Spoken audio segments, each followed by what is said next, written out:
કરવામાં આવે તો શ્રી ગણેશ વિસર્જન અંતર્ગત વડોદરા શહેરના પોલીસ કમિશનર દ્વારા સિટી વિસ્તારમાં ફૂટ પેટ્રોલિંગ હાથ ધરવામાં આવ્યું। શ્રી ગણેશ વિસર્જન અંતર્ગત પોલીસ કમિશનર નરસિંહા કુમારે ઉચ્ચ અધિકારીઓ સાથે સિટી વિસ્તારમાં ફૂટ પેટ્રોલિંગ હાથ ધર્યું હતું। વડોદરા શહેરમાં શ્રી ગણપતિ વિસર્જન માટે વડોદરા શહેરના તમામ અધિકારી 4 SP, 10 DYSP, 35 PI, 60 PSI, 600 police કર્મચારીઓ એસઆરપીએફની 6 ટુકડીઓ બંદોબસ્તમાં તૈનાત કરાઈ છે। પોલીસ કમિશનર નરસિંહા કુમાર, જેસીપી મનોજ નીનામા, લીના પાટીલ સહિતના અધિકારીઓએ જૂની ગઢી ખાતે શ્રીજીની આરતી કરી ધન્યતા અનુભવી હતી। વડોદરા શહેરમાં હાલમાં ગણેશ ચતુર્થીની ઉજવણી થઈ રહ્યું છે અને 10 દિવસ ચાલનાર આ ઉજવણી દરમિયાન કેટલાક ગણેશ મૂર્તિઓનું વિસર્જન 10 દિવસની ઉજવણી પછી એટલે 17 તારીખે વિસર્જન થનાર છે, પરંતુ કેટલાક ગણેશોની વિસર્જન પ્રથમ, દ્વિતીય, તૃતીય એમ વિસર્જન પણ થાય છે। આવતીકાલે એક જૂની ગઢી ગણેશ જે ઐતિહાસિક મહત્વ ધરાવે છે આ ગણેશનું વિસર્જન છે। આ વિસર્જન માટે શહેર પોલીસના અધિકારીઓ, બહારથી 4 એસપી કક્ષાના અધિકારીઓ, 10 ડીવાયએસપી કક્ષાના, 35 ઇન્સ્પેક્ટર કક્ષાના અને 60 જેટલા સબ ઇન્સ્પેક્ટરો આવેલા છે। સાથે સાથે 600થી વધારે police constable, head constable, ASI પણ જોડાયેલા છે। 4 કંપની એસઆરપીએફ પણ આપણે બંદોબસ્તમાં આવેલી છે। એટલે શહેર પોલીસ, બહારના અધિકારી કર્મચારીઓ સાથે સાથે એસઆરપીએફના કંપનીઓને તૈનાત કરીને સમગ્ર સુરક્ષા વ્યવસ્થા આપણે ગોઠવવામાં આવશે। આપણે આ વખતે 2-3 મહત્વનું આયોજન આપણે કરી છે। એક તો તમે જોઈ શકશો, છેલ્લા કેટલાક દિવસોથી, અઠવાડિયાથી આપણે પૂર્વ તૈયારીઓ કરી રહ્યા છીએ। તમામ સ્ટેક હોલ્ડરો સાથે, કલાકારો, આયોજકો, પંડાલના ઓર્ગેનાઇઝરો દરેક સાથે આપણે ડાયલોગ પ્રોસેસમાં છીએ અને સાથે સાથે સ્થાનિક આગેવાનો, ચૂંટાયેલા જનપ્રતિનિધિઓ, પ્રતિષ્ઠિત નાગરિકો સાથે પણ મળીને આપણે એક શાંતિપૂર્ણ વાતાવરણમાં કાર્યક્રમ સંપન્ન થાય તે માટેના તમામ આયોજનો કર્યા। આપણા તમે જોયું, વિઝિબિલિટી વધારવા માટે મોબાઈલ પેટ્રોલ્સ, ફૂટ પેટ્રોલ્સ, વાહન ચેકિંગ આ બધું પણ સિટી શહેર પોલીસ કરી રહ્યું છે। સાથે સાથે આપણે ટેકનોલોજીના મહત્તમ ઉપયોગ કરીને પણ આપણે બંદોબસ્ત ગોઠવવાના છીએ। આપણે પાસે જે ડ્રોન ફ્લીટ છે, ડ્રોન કેમેરાના માધ્યમથી પણ કેટલાક ધાબા પોઈન્ટ, સંવેદનશીલ વિસ્તારો અને પોટેન્શિયલ રિસ્ક જ્યાં દેખાય છે આને પણ આકાશથી જોવા માટે પણ આપણા આયોજન છે।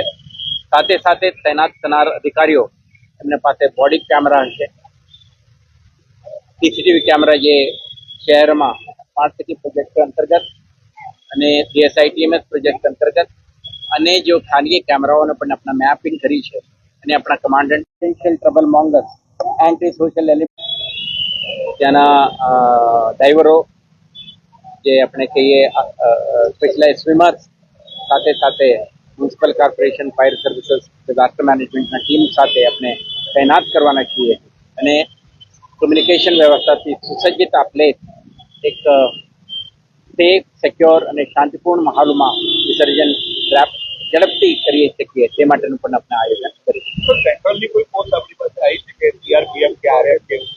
દર વર્ષે વધારાના રેપિડ એક્શન ફોર્સ આવતી હતી, આ વર્ષે પણ કદાચ આપણે 1-2 દિવસમાં આપણા તૈનાત કરવાની આપણા તૈયારીઓ છે। તો જ્યારે આરએએફ અહીંયા તૈનાત થશે ત્યારે આપણા માધ્યમથી દરેકને જાણકારી પૂરા પાડીશું। અત્યારે આપણા પાસે 3 કંપનીઓ ઓલરેડી હતા અને ઉપરાંત આપણા પાસે કંપની એસઆરપીએફના કંપનીઓ આવી ગયા છે। એટલે પૂરતા પોલીસ બંદોબસ્ત માટે જે અધિકારી કર્મચારીઓની જરૂર હતી આપણે મળી ગયું છે। આનાથી આપણે વિસ્તૃત બંદોબસ્ત વ્યવસ્થા, સુરક્ષા વ્યવસ્થા આપણા ગોઠવી। આભાર। સુરત, વડોદરા ગ્રામ્ય જે પ્રકારે ઇન્સિડન્ટ થયા છે, સોશિયલ મીડિયા પર વિડીયો વધારે વાયરલ થયા છે, એની માટે કોઈ ખાસ ટીમ આપણી વોચ રાખી રહી છે? રાજ્યના સંવેદનશીલતાને ધ્યાને રાખી સુરત કે અન્ય વિસ્તારોમાં જે તણાવ બની છે આથી આપણે છેલ્લા 3-4 દિવસથી તમે જોઈ શકશો આપણા વિઝિબિલિટી, આપણા પ્રેઝન્સ અને domination exercise, confidence building exercise આપણા કરી રહ્યા છે તે ઉપરાંત સાયબર ક્રાઇમ પોલીસ સ્ટેશન અને સોશિયલ મીડિયા મોનિટરિંગ ટીમ પણ સજ્જ છે, સતર્ક છે અને એવા કોઈ કિસ્સામાં સોશિયલ મીડિયા પ્લેટફોર્મ કે ઇન્ટરનેટ માધ્યમથી લોકોને ઉશ્કેરણી કરવાનો પ્રયાસ ન કરે. આપણા ચાંપતી નજર હેઠળ છે, તો આવા પ્રવૃત્તિ કરનારને પણ આપણે શોધીશું અને effective preventive measures, counter measures આપણે કરવા માટે શહેર પોલીસ સુસજ્જિત છે, કાર્યરત છે. એક અંતિમ સવાલ, ઈદ અને ગણેશ વિસર્જન સાથે છે, શહેરીજનો તમારા જ છે, તેમની સુરક્ષાને શાંતિ સલામતી માટે આપશો, શું મેસેજ આપવા માંગશો વડોદરા શહેર પોલીસ પરિવાર? આ વખતે ઈદ 16મી તારીખે છે અને ચતુર્દશી 17 તારીખે છે, એટલે ગણેશ વિસર્જન 17 તારીખે છે. તો પારંપરિક રીતે વડોદરા શહેરમાં 43 જુલુસો નીકળતા હતા, એમાંથી 11 જુલુસો બપોરે અને બાકીના જુલુસો સવારે નીકળતા હતા. આ વખતે આપણા મુસ્લિમ બિરાદરો, એમના ધાર્મિક નેતાઓ, સામાજિક નેતાઓ, આયોજકો સાથે આપણે વાતચીત કરીને તમામ જુલુસો સવારના સમયમાં જ નીકળે અને બપોર પહેલા 2 વાગ્યા પહેલા સંપન્ન થાય તે માટે આપણે આયોજકો સાથે આપણે અન્ડરસ્ટેન્ડિંગ બન્યું છે. તે મુતાબિક બંદોબસ્ત પણ આપણે ગોઠવી છે. સર 15 તારીખે પરંતુ અત્યારે જે બે તહેવાર એક સાથે ચાલી રહેવાના હોવાના કારણે બંને સમુદાયના લોકો સાથે આપણા સતત સંપર્ક, એમના આયોજકો સાથે આપણા ડાયલોગ અને આપણા તમામ વિસ્તારને આપણે મેપિંગ કરીને સંવેદનશીલતાને ધ્યાને રાખીને આપણે બંદોબસ્ત વ્યવસ્થા ગોઠવી છે. તો વડોદરા શહેરવાસીઓ શાંતિપ્રિય છે, સંસ્કારી નગર તરીકે આપણે જે છાપ છે, ઓળખ છે, એક કલ્ચરલ હેરિટેજ સિટી તરીકેની આપણા ઓળખ છે. નાગરિકો પોલીસ એડમિનિસ્ટ્રેશન સાથે સાથ સહકાર આપે, એક શાંતભરી વાતાવરણમાં બંને તહેવારો ધાર્મિક શ્રદ્ધા, ભક્તિ અને એના ગ્રેન્ડ્યોર સાથે ઉજવણી કરવામાં એકબીજાની મદદ કરે એવું મારા વિનંતી છે, અપીલ છે.